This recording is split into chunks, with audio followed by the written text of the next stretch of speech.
누가복음 19장 28절부터 40절 말씀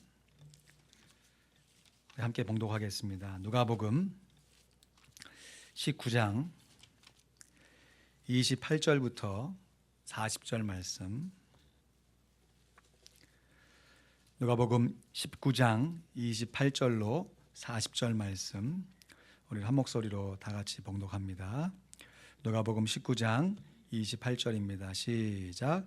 예수께서 이 말씀을 하시고 예루살렘을 향하여 앞서서 가시다 감람원이라는 산에 벳바게와 베다니에 가까이 왔을 때에 제자 중 둘을 보내시며 이르시되 너희 맞은편 마을로 가라.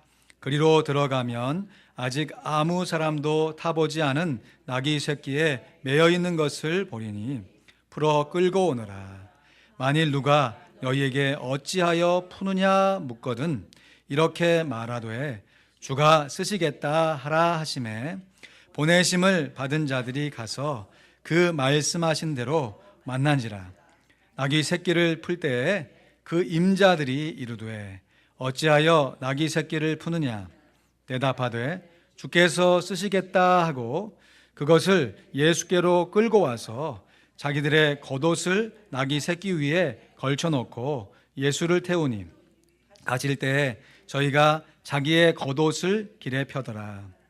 이미 감람산에서 내려가는 편까지 가까이 오심에 제자의 온 무리가 자기의 본바 모든 능한 일을 인하여 기뻐하며 큰 소리로 하나님을 찬양하여 가로되 찬송하리로다. 주의 이름으로 오시는 왕이요 하늘에는 평화요 가장 높은 곳에는 영광이로다 하니 무리 중 어떤 바리새인들이 말하되 선생이여 당신의 제자들을 책망하소서 하거늘 대답하여 가라사대 내가 너희에게 말하노니 만일 이 사람들이 잠잠하면 돌들이 소리 지르리라 하시니라. 아멘. 여러분 미국에 처음 오셔가지고 구입하신 자동차가 생각나십니까? 저 미드교회에 처음 왔을 때 작지만 첫 차를 소유하고 얼마나 참 기쁘고 좋았는지요. 미국 생활에 꼭 필요한 필수품인 자동차가 어디를 가는 데만 사용되는 것이 아니라 그 사람의 부와 권력을 나름 상징하는 것으로 사용되고 있는 것이 사실입니다. 그래서 이왕이면 조금 더 비싸고 고급스러운 차를 타고 다니는 것이 아메리칸 드림의 하나의 모습인 것처럼 그렇게 여겨지고 있습니다. 제가 자동차를 잘 몰라서 그런데 세상에서 가장 비싼 차가 어떤 차인지 잘 모르겠어요. 근데 한국에서 만든 차 중에서 가장 비싼 차는 현대자동차에서 만든 에쿠스일 겁니다. 에쿠스. 말뜻이 참 좋습니다. 이 라틴어인데요. 이 단어에서 파생된 단어가 excellent, 탁월하다. 또 품질이 좋다 할 때 이 quality, 이 단어가 이 에쿠스에서 파생된 단어들입니다.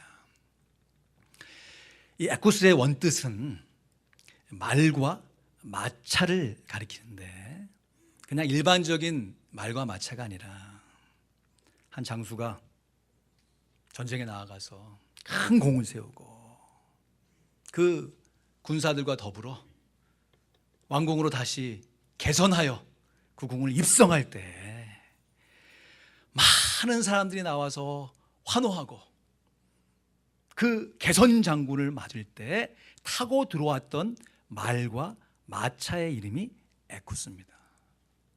자동차 이름으로 참 잘 지은 것 같아요. 여러분 한번 생각해 보십시오. 한 장수가 에쿠스를 타고 남보란 듯이 수많은 사람들의 환호를 받으면서 당당하게 기품 있게 그 왕궁에 들어오는 모습을 생각해 보십시오. 얼마나 멋진 장관입니까? 또 그것을 바라보는 사람들이 얼마나 부러워하며 그 개선 장군의 모습과 에쿠스를 바라봤겠습니까? 근데 오늘 본문 말씀에 보면 만왕의 왕이신 예수님께서 마지막으로 예루살렘에 입성하시는데 애구수는커녕 액센트도 안 타세요. 당시에 차가 없었겠지만 예수님은 허름한 수레조차 오르시지 않았습니다. 말 대신에 나귀를 타셨는데 그것도 사람이 한 번도 타보지 않은 어린 나귀 새끼를 타셨습니다. 오늘 30절 말씀에 보니까 이르시되 너희 맞은편 마을로 가라. 그리로 들어가면 아직 아무 사람도 타보지 않은 나귀 새끼에 매여 있는 것을 보리니 풀어 끌고 오너라. 제자들에게 이렇게 말씀하시고, 인간적으로 보면 한편으로 좀 초라해 보이기도 하고 궁색해 보이기까지 하는 어린 나귀 새끼를 타고 예루살렘 성에 입성하십니다. 여러분, 백마탄 왕자는 아니다 할지라도 좀 나름 건장한 말 정도는 타고 입성하셔야 되는 거 아닙니까? 그것도 예수님 가는 길에다가 사람들이 자기가 입고 있던 겉옷을 펴니다. 존경의 표시이지만 여러분, 그 겉옷 입고 밤에 자는 거예요. 낮에는 또 생활하고. 그 겉옷이 얼마나 깨끗하겠어요. 그리고 예수님 가신다고 환영하면서 사람들이 막 종려나무 가지를 흔들고 그것을 길에 깔았는데, 우리에게는 종려나무 하니까 좀 익숙하지 않지만 이 당시 사람에게는 그냥 옆에, 길가 옆에 그냥 있었던 나무 꺾어다가 길에다 깔고 예수님 오신다고 환영한 거예요. 만왕의 왕이시면 적어도 그 길에 사람들의 냄새나는 옷이 아니라 결혼식 할 때 어떤 초동들이 꽃바구니에 꽃잎들을 탁 이렇게 가지고 신랑 신부 앞길에 이렇게 탁 뿌리는 것처럼 뭐 그러한 퍼포먼스가 좀 있었으며, 그래서 그 길을 예수님께서 탁 지나가시면서 평소에 그 인자한 미소를 탁 보이시면서, 여러분, 교황이 한 나라를 방문하면 얼마나 많은 사람들이 모입니까? 예전에 한국의 교황이 방문했을 때 매스컴을 보니까 정말 구름대같이 사람들이 몰려오더라고요. 그리고 다 하나하나 인사할 수 없으니까 제가 볼 때 미리 연습한 것 같아요. 어떻게 그렇게 인자한 미소를 띠는지 쫙 웃으면서 참 그 그레이셔스하게 기품 있게 탁 손을 이렇게 탁 흔들면 또 자기를 향해서 또 그 손 흔들었다고 또 사람들이 막 감격하고 좋아하는 모습들을 봅니다. 예수님께서 그렇게까지는 아니더라도 좀 나름 품위 있게, 좀 멋 있게 마지막 가시는 그 길을 걸어가셨더라면 어땠을까 하는 것이에요. 목사님, 지금 종료주일은 3월 마지막 주일이고 지금은 3월 첫째 주일이에요. 이렇게 생각하시는 분 계시지 않아요? 종료주일도 아닌데 갑자기 예수님께서 종려나무 가지를 밟으시고 예루살렘에 입성하시는 종료주일에 관한 말씀을 드려서 의아하실 겁니다. 제가 오늘부터 예수님 십자가에 달리시는 것을 기념하는 성금요 예배까지 예수님께서 이 땅에 살으셨던 마지막 일주일을 설교로 함께 묵상하며 은혜를 나누고자 합니다. 여러분, 주보에 보시면요, 한 달에 한 번 나눠드리는 다락방 모임 나눔지가 이렇게 있습니다. 그리고 경배와 찬양 보면 오늘 저희가 2부 예배 때 찬양했던 그 복음성가, 또 예배 시간에 찬양한 찬송가가 있습니다. 이걸 여러분 다락방 모임 시간에 선택하셔서 찬양하시면 좋고요. 마음 열기 설교 나눔 보시면 그 다음 안으로 이렇게 보시면 오늘 설교할 설교 내용이 요약되어 있고요. 그리고 오른쪽에 보시면 설교 날짜와 설교의 제목과 그리고 마지막 일주일이라고 기록되어 있습니다. 이 마지막 일주일은 예수님께서 이 땅에 십자가에 달리시기 바로 그 한 주간, 주일부터 금요일까지의 사건들을 말씀을 통해서 함께 살펴보고자 하는 것이에요. 오늘 그 첫 주일 3월 4일 주일로 개선과 승리의 날이라는 제목으로 말씀을 나누고 있습니다. 예수님께서 개선, 승리의 날을 기념하시면서 에쿠스를 타신 것이 아니라 초라한 나귀 새끼를 타셨습니다.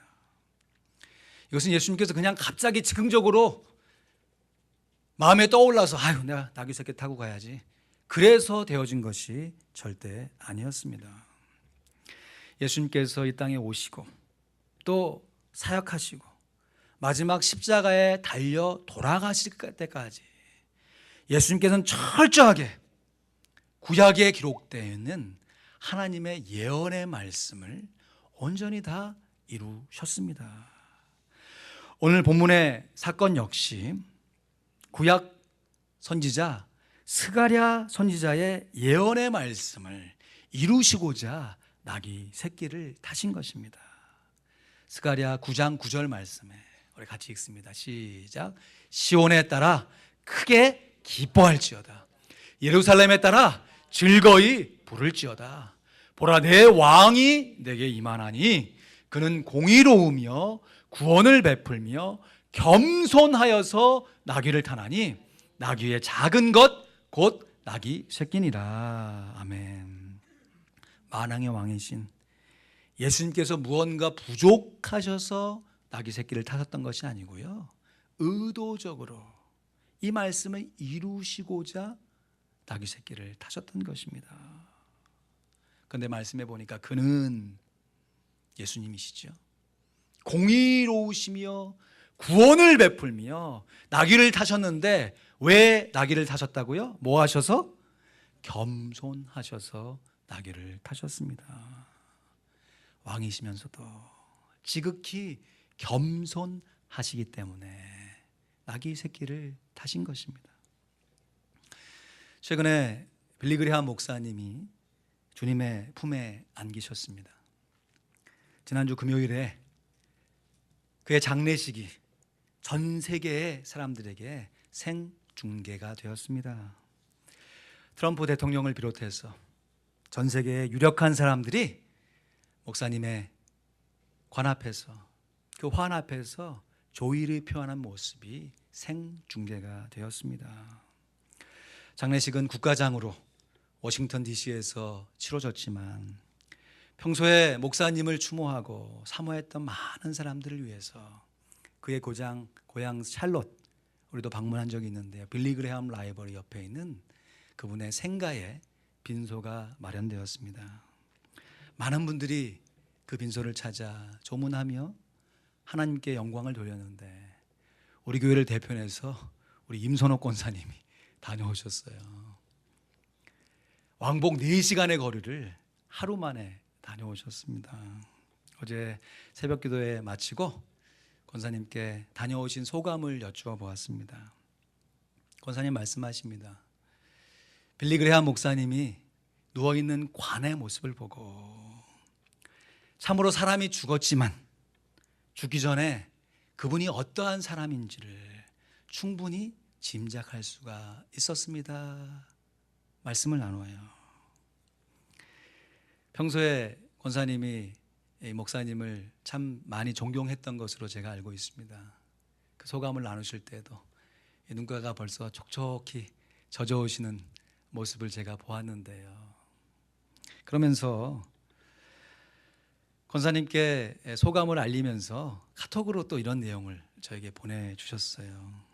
믿는 사람으로서 사람들 눈에 들기 위한 허영심이 없으시고 겸허하셔서 살아생전 주님을 위해 충실히 사역하셨을 뿐만 아니라 주님께 가시는 마지막 길에도 끝까지 겸손을 보이셨습니다. 빌리그레함 목사님이 누워 계셨던 그 관이 다름 아니라 그냥 나무 널빤지로 그냥 만들어 놓은 초라한 관이었기 때문에 그렇습니다. 여러분, 만약에 정말 평소에도 가난했던 사람이 마지막 죽는 순간에 관을 마련하지 못해서 그냥 어디에 주변 사람들이 만들어놓은 얼기설기 만들어놓은 그런 나무관에 누워 있었다라고 생각하면 사람들이 혀를 차면서 그랬을 거예요. 아유, 참 안 됐다. 불쌍하다. 살아생전에도 그렇게 남루하게 살았는데 마지막 가는 모습마저 저래야 되는가 하면서 그 마음에 안타까운 마음을 쓸어내렸을 것이에요.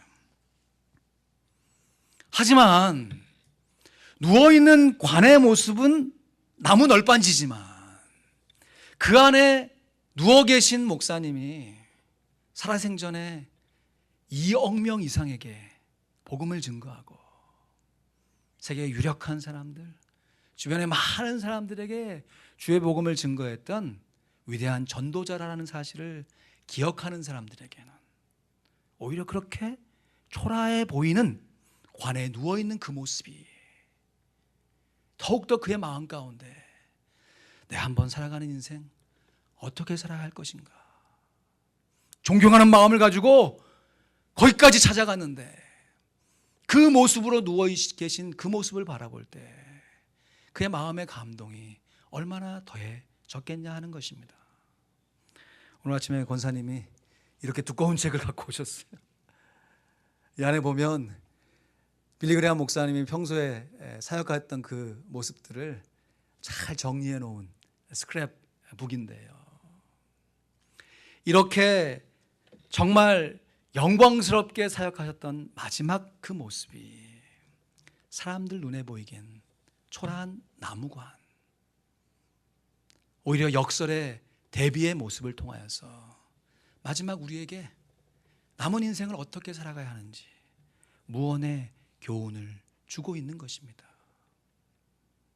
여러분, 만약에 우리 예수님께서 하나님의 아들이 아니시고 만왕의 왕이 아니시다면 그럴 일은 없지만 만약 하나 그랬던 예수님이 마지막 순간에 초라하게 나귀 새끼를 타고 가셨다, 뒤뚱거리는 그 모습을 보면서 사람들이 무슨 생각을 했겠습니까?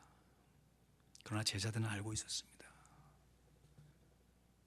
베드로를 통해서, 제자들을 통해서 주는 그리스도시요 살아계신 하나님의 아들이십니다.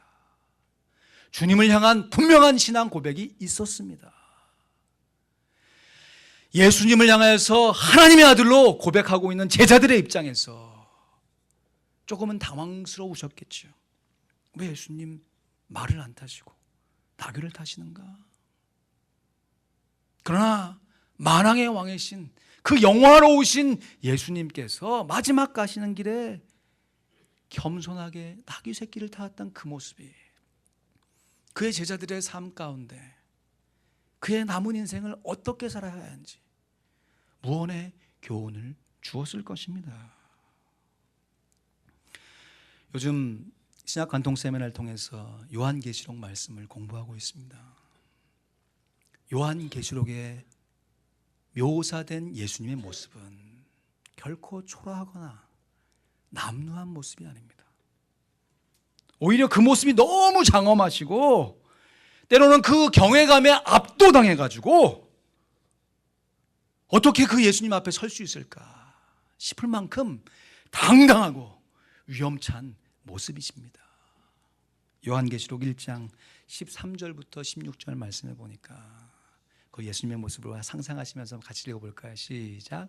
촛대 사이에 인자 같은 이가 발에 끌리는 옷을 입고 가슴에 금띠를 띠고 그 머리와 털의 희기가 흰 양털 같고 눈 같으며 그의 눈은 불꽃 같고 그의 발은 풀무에 단련한 빛난 주석 같고 그의 음성은 많은 물소리와 같으며 그 오른손에 7 별이 있고 그 입에서 좌우에 날선 검이 나오고 그 얼굴은 해가 힘있게 비치는 것 같더라. 아멘.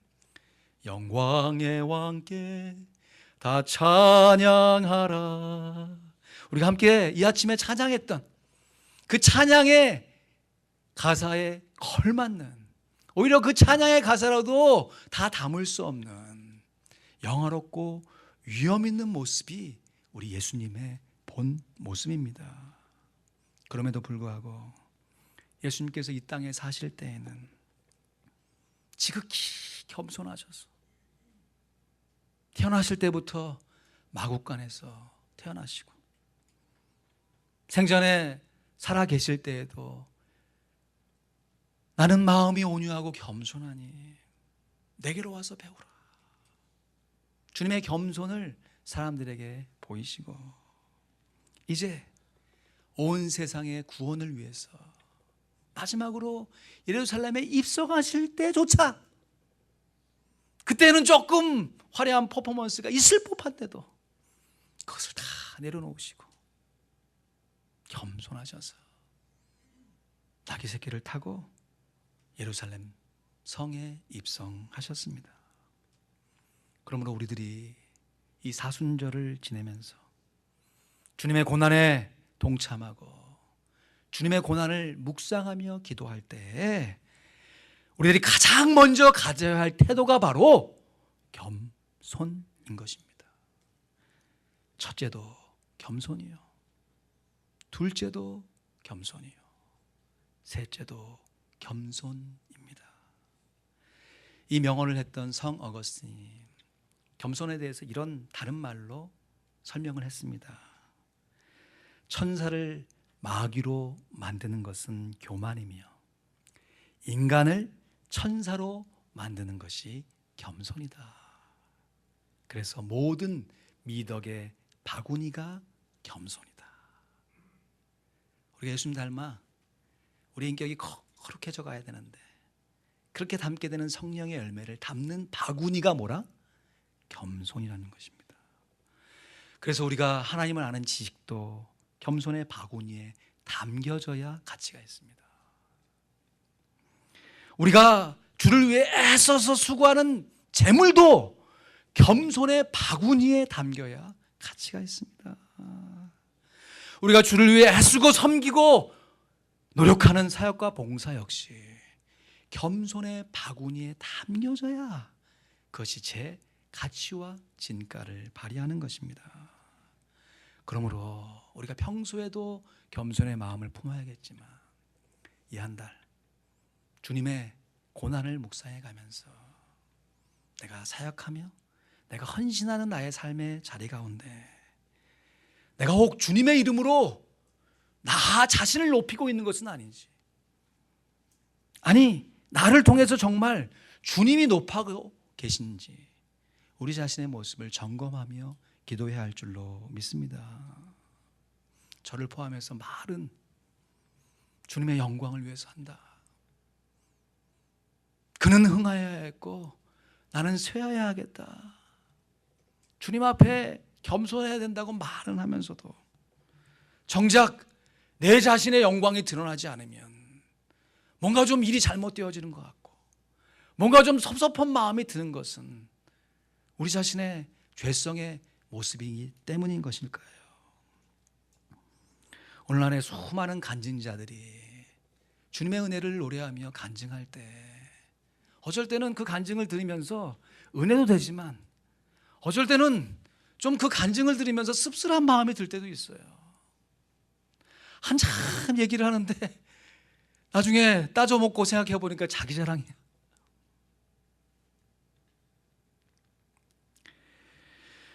우리들이 목사이건 성도이건 소위 주님의 이름을 걸고 사역하는 사람들이 정말 크게 주의해야 할 것은 주님께서 보이셨던 겸손의 태도, 그의 마지막 가시는 길까지 겸손했던 그 겸손의 태도를 본받아야 할 것입니다.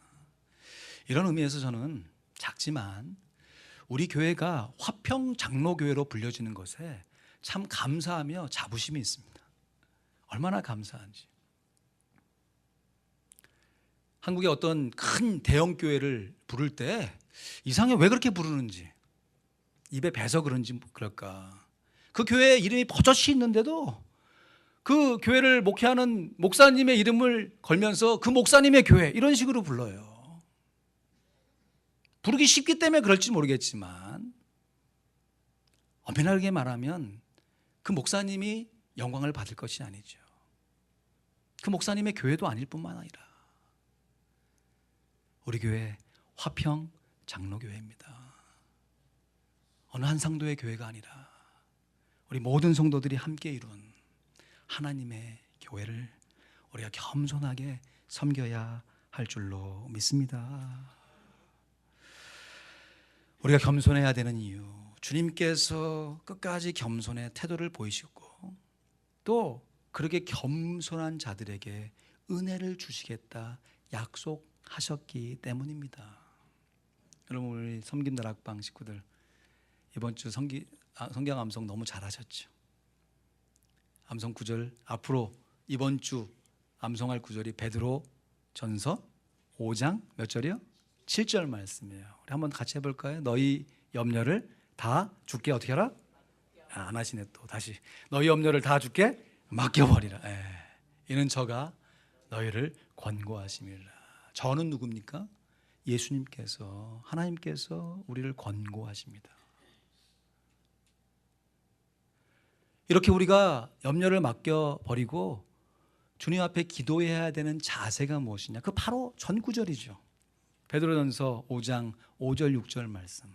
이것도 암송 구절이기도 한데 같이 암송 하나 읽습니다. 시작. 젊은 자들아, 이와 같이 장로들에게 순복하고 다 서로 겸손으로 허리를 동이라. 하나님이 교만한 자를 대적하시되 겸손한 자들에게는 은혜를 주시느니라. 그러므로 하나님의 능하신 손 아래서 겸손하라. 때가 되면 너희를 높이시리라. 할렐루야. 아멘. 때가 되면 너희를 높이시리라. 아직 때가 안 돼가지고 안 높아진 거예요.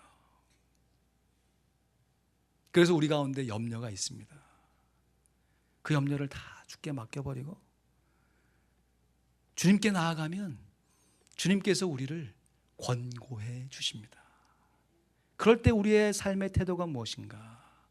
하나님께서 교만한 자는 대적하시고 겸손한 자들에게 은혜를 베풀어 주신다고 그랬으니까 때가 되어 주님께서 높여주실 그것을 바라보면서 염려를 주께 맡겨버리고 기도와 간구로 주님 앞에 나아갈 때 어떤 태도로요? 겸손한 태도로 우리가 보일 수 있는 가장 낮은 모습으로 주님 앞에 나아가야 하는 것입니다. 그래서 첫째도 겸손이고 둘째도 겸손이고 셋째도 겸손입니다. 겸손으로 시작했다면 겸손의 과정을 통해 하나님께 영광 돌릴 뿐만 아니라 마지막 그 순간 속에서도 겸손으로 하나님을 의지해야 하는 것입니다. 한 번 사는 인생, 세상 사람들의 조명을 받으면서 환호를 받으면서 개선장군처럼 남보란 듯이 자랑스럽게 살아가는 삶, 의미 있는 삶이지요. 그러나 우리 주 예수 그리스도께서 마지막 순간에 보이셨던 예수님의 모습은 그런 모습이 아니라 오히려 이 세상의 죄악을 온몸으로 담당하시기 위해 어린 나귀 새끼를 타신 모습입니다. 그러니까 입성할 때 그 모양새가 다른 것이죠. 그러나 분명한 것은 모양새는 다르지만 예수님께서도 개선장군으로, 영적인 개선장군으로 겸손한 모습으로 예루살렘 성에 입성하셨습니다. 그런데 놀라운 것은 이러할 때 울려 퍼졌던 찬송의 가사가 예수님께서 이 땅에 처음 육신의 몸을 입고 사람으로 오셨을 때 울려 퍼졌던 찬송의 가사와 거의 동일합니다. 예수님께서 말구유에 태어나셨을 때 하늘에서 허다한 천군과 천사가, 하늘에는 영광이요 땅에서는 기뻐하심을 입은 사람들 중에 평화로다. 근데 이번에는 예수님을 뒤따르는 수많은 사람들과 제자들이 예수님을 존경하는 표시로 자기의 겉옷을 길에 깔면서 그나마 흔들 수 있는 종려가지를 흔들면서 예수님을 이렇게 찬양하는 것입니다. 함께 읽습니다. 시작.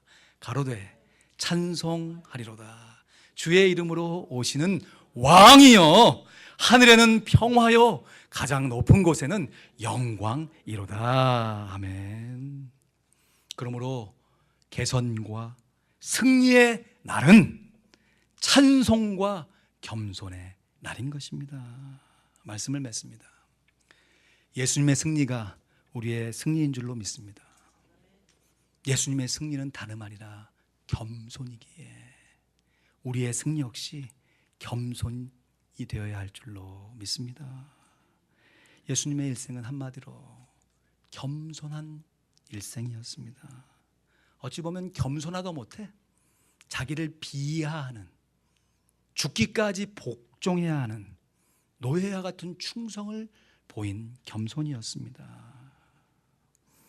가장 높으신 분이 가장 낮으신 모습이 되었습니다.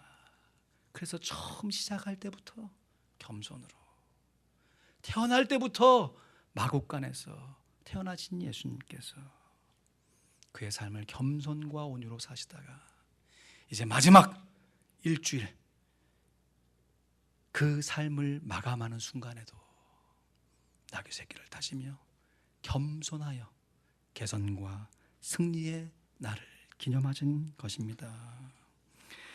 이러한 예수님의 모습을 빌립보서 2장 5절부터 8절 말씀에 사도 바울이 이렇게 요약합니다. 너희 안에 이 마음을 품으라. 곧 그리스도 예수의 마음이니 그는 근본 하나님의 본체시나 하나님과 동등됨을 취할 것으로 여기지 아니하시고 오히려 자기를 비워 종의 형체를 가지사 사람들과 같이 되셨고 사람의 모양으로 나타나사 자기를 낮추시고 죽기까지 복종하셨으니 곧 십자가에 죽으심이라. 여러분, 이 말씀 이번 한 주간, 아니 이번 한 달간, 아니 우리 평생의 삶에 겸손의 말씀으로 받으면서 우리 다 같이 천천히 읽습니다. 시작. 너희 안에 이 마음을 품으라. 곧 그리스도 예수의 마음이니 그는 근본 하나님의 본체시나 하나님과 동등됨을 취할 것으로 여기지 아니하시고 오히려 자기를 비워 종의 형체를 가지사 사람들과 같이 되셨고 사람의 모양으로 나타나사 자기를 낮추시고 죽기까지 복종하셨으니 곧 십자가에 죽으심이라. 마국간에서 겸손하신 예수님, 마지막까지 나귀 새끼를 타시며 겸손하게 자기를 낮추시고 십자가에 달려 돌아가셨습니다. 그러므로 예수님의 개선과 승리의 날은 우리들에게 찬송과 겸손의 날로 기억되어야 할 것입니다. 사순절을 보내면서 우리들도 찬송과 겸손으로 예수님의 고난에 더 깊이 있게 동참하기를 소원합니다.